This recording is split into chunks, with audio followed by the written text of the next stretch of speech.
So one of my favorite quotes is, the best time to plant a tree was 25 years ago. The second best time is now.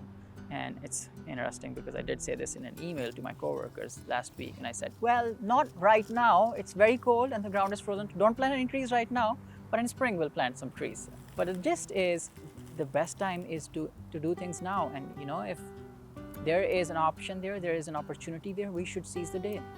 I am Mohammed Khan. I love pets, as evident by these chickens here. Love the planet, and I like plants.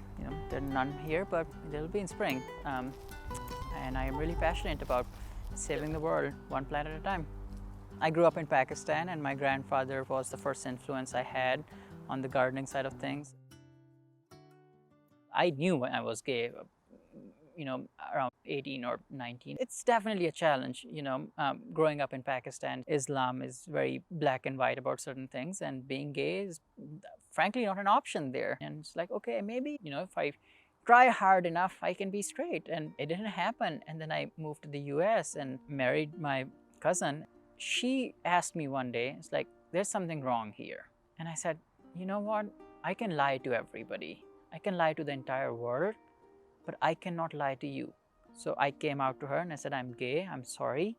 I'm sorry for all the trouble that I have caused you, and I'm sorry for the trouble that this will cause you in the future, but I cannot live a lie, and neither should you. I talked to my family after that, and I tried to spare their feelings, and there's like, no, these are all excuses. We don't believe any of this. And I was like, well, I am gay.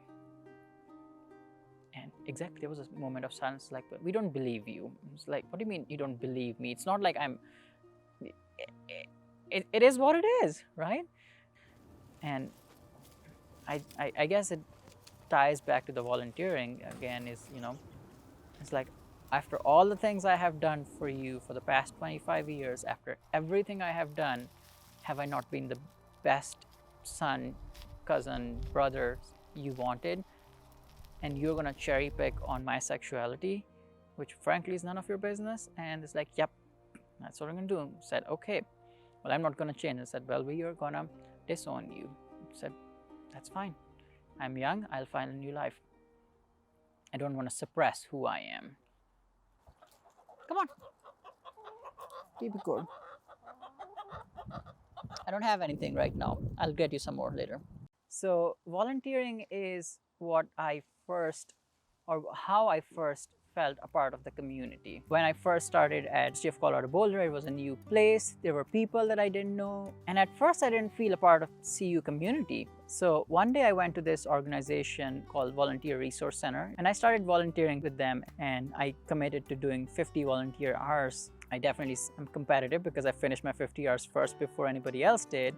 And I didn't stop there, I just kept on volunteering. It's like, this is really good. So for me, volunteering is the way I feel a part of a community. So I do hope to make peace with my family back in Pakistan. Of course, they were a big part of my life.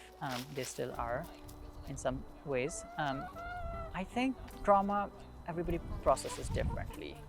I am honored and I'm lucky to have therapy in the US, which is, it's very frowned upon in Pakistan to go to therapy. So I think more of the younger generations, my cousins, and they will eventually come to the realization that I picked the lesser of the two evils. It was still an evil, but they will eventually find it in their hearts to forgive me. But I have a tiny bit of hope there.